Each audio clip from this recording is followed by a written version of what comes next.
Shalom Yesharala. First and foremost, I'm going to give all praises and glory to Yahweh, Ba'ashem, YAHAWASHI, Ba'ashem, Ruchah Kodash. Double honors to the apostles and elders of Great Millstone. Peace and blessings to those Akim that's preach the word in all truth and sincerity, along to Israelite foreigner brothers that like the heathens.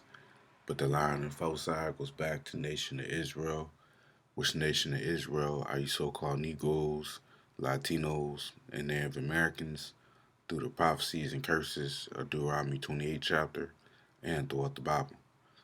So this is Brother Yakal on my pregnant video, and today's video will be entitled Endure Hardness as a Good Soldier of YAHAWASHI.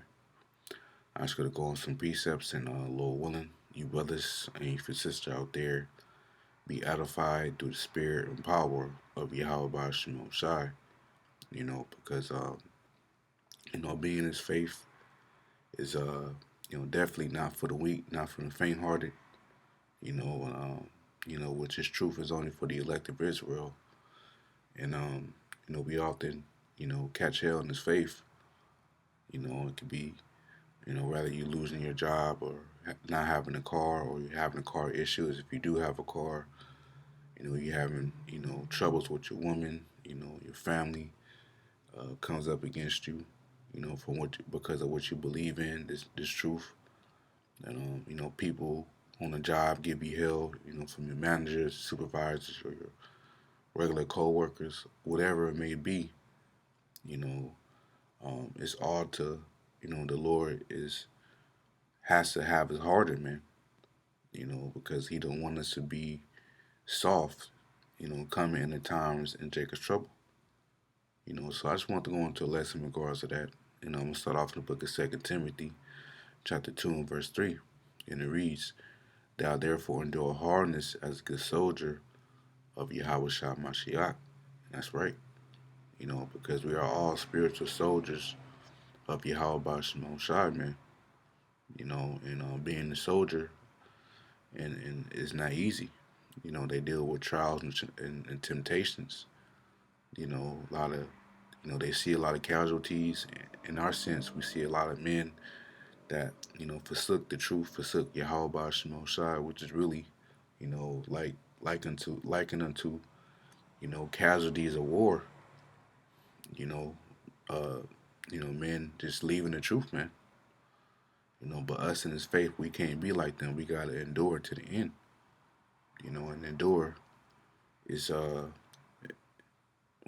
looked it up on etymononline.com. It says late 14th century to undergo or suffer, especially without breaking, to continue in existence, from old French endure, make hard, harden, bear, tolerate, keep up, maintain, right? So, the Lord makes us hard throughout our trials and tribulations, man, whatever they may be, because, every brother's cross is different. The Lord has tailor made every brother's cross according to their portion of the spirit, of their spirit, you know. And but when you read verse 4, it says, "No man not war of entangling himself with the affairs of his life," right? Because we are in the spiritual war. We are in the spiritual warfare. There are a lot of evil spirits and enchantments and curses being, preyed upon us by our enemies, these Edomites. So we're definitely in the spiritual warfare, but we not being, we not getting caught up or tangled with the affairs of this life, because the scriptures speak about not loving this world, you know. So we can't get caught up in this life, in this Babylon life, man, to try to, you know, uh, make it seem like we losing something in the world, which we're not. You know, we gained Yahweh Shai and we lost all the affairs of this life, and it's really nothing in this life, anyways. It's always a worry. It's always something negative to come with being in this world. But it says that he may please him who had chosen him to be a soldier, right? And we want to please Yahweh Shai, because Lord willing, we are chosen. He called us in His faith, and Lord willing, we're chosen to be soldiers, man, spiritual soldiers. And we look up 2 Timothy 2:4 in another translation. When you read the NIV version, it says, "No one serving as a soldier gets entangled in the civilian affairs." And right, just like with an actual soldier, they don't get caught up in the civilian affairs. They don't care because they're in war. So same with us, man. Yeah, we live in this world. We live in Babylon, America, Babylon the Great, which is America. But at the same time, we don't get caught up in this life. Because we know this place is going to be destroyed very soon. But rather tries to please his commanding officer, right? You know, so try to please Yahweh Shai to the best of our ability. Because it's all about endurance, man. And, as Yahweh Shai said, he that I'll just get that right here. Matthew 24:13.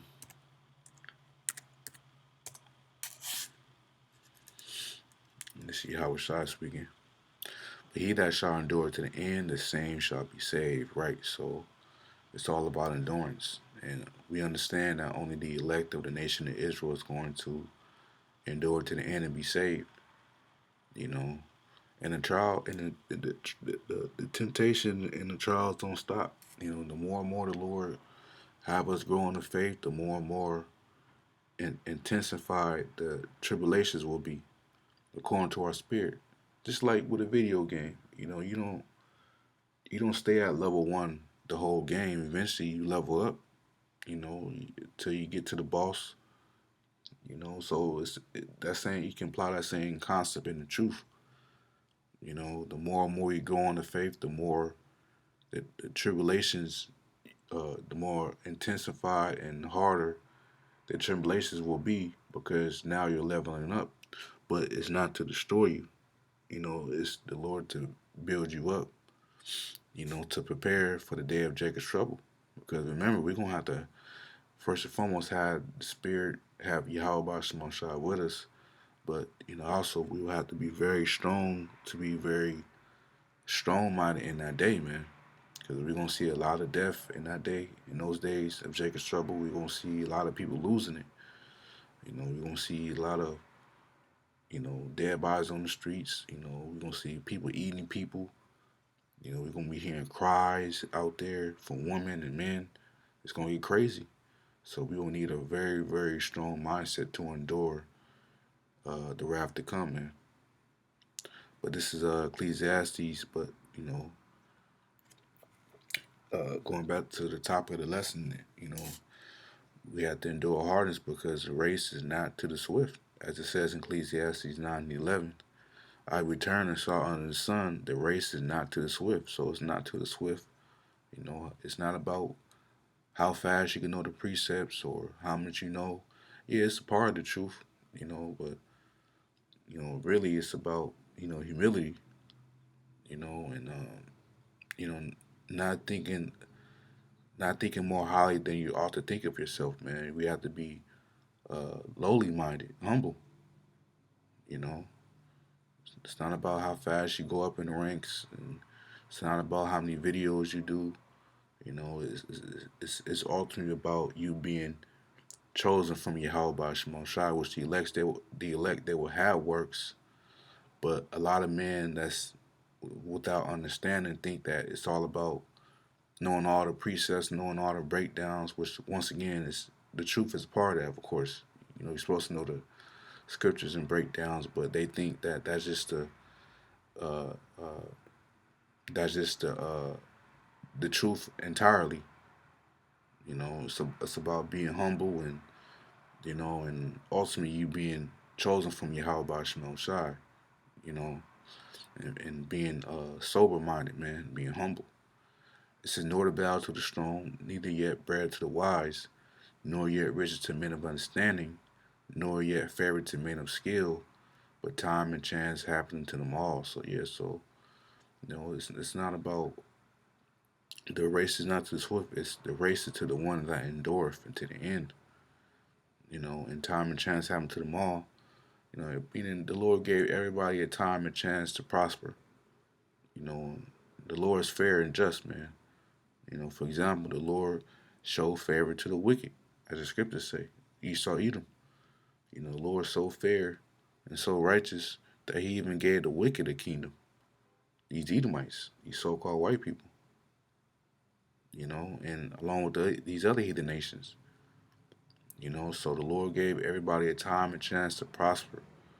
You know, to get they shine, so to speak. You know, so you don't think that Yahweh Shemosai, this scripture will ultimately apply to the righteous, to the elect, because all these heathens are wicked. All these heathen kingdoms were wicked. They were idol worshippers. You know, they didn't. Even though these heathens outside of Esau, they often reverence the Lord when you read, the scriptures and stuff.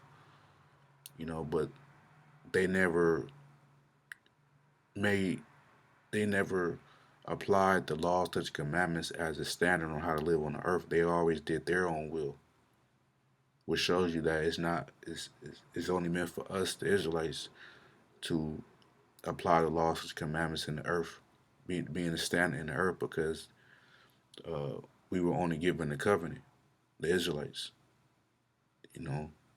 So, yeah. So when you go to James 5:7, it says, "Be patient, therefore, brethren, to the coming of the Lord." So yeah, we gotta be patient, man. We gotta be long suffering. That's one of the fruits of the spirit, and being patient and having endurance. That's not just that don't only applies in the truth. That's also transferable in all your ways outside the truth as well. You know, so you know that's just a manly trait to have. One of the fruits of the spirit, first and foremost, and that's a manly trait to have, patience.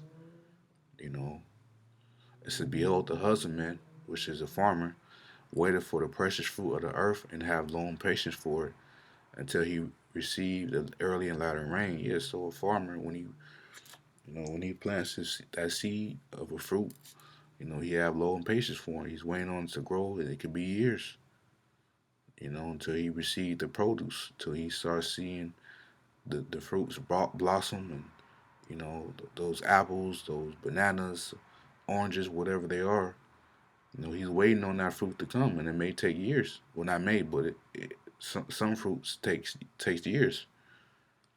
What James is saying is the same patience that a farmer has on waiting on his fruit to grow from the earth is the same patience we gotta have for waiting on Yahweh to come back. You know, it says, "Be also patient, establish your hearts, for the coming of the Lord draweth nigh." Right? So we gotta, you know, be patient, man, and establish our minds. We gotta wait, and it's near, man. It's gonna happen. Yahweh is gonna come in our lifetime. You know, and the Lord is speeding things up, so we just gotta wait, man. That's the hardest thing about being in His faith is waiting. But watch when all these prophecies kind of watch when the MOTB kind of pass, man. Watch when Jacob trouble kind of pass. It's gonna, Lord willing, the Lord still have us in the truth. Till then, we gonna be glad, man. You know, James 5:9 says, "Grudge not one against another, brethren, lest you be condemned." So we're not supposed to hold grudges amongst each other.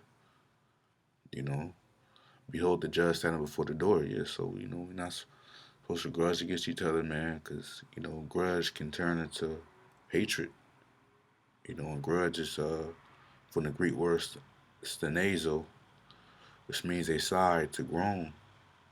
You know, let's look that to make a deep, inarticulate sound in response to pain or despair. Because the Lord don't like that, man. Yeah, we in His flesh. We gonna, we may have arguments amongst, certain brothers. Certain brothers may rub you the wrong way.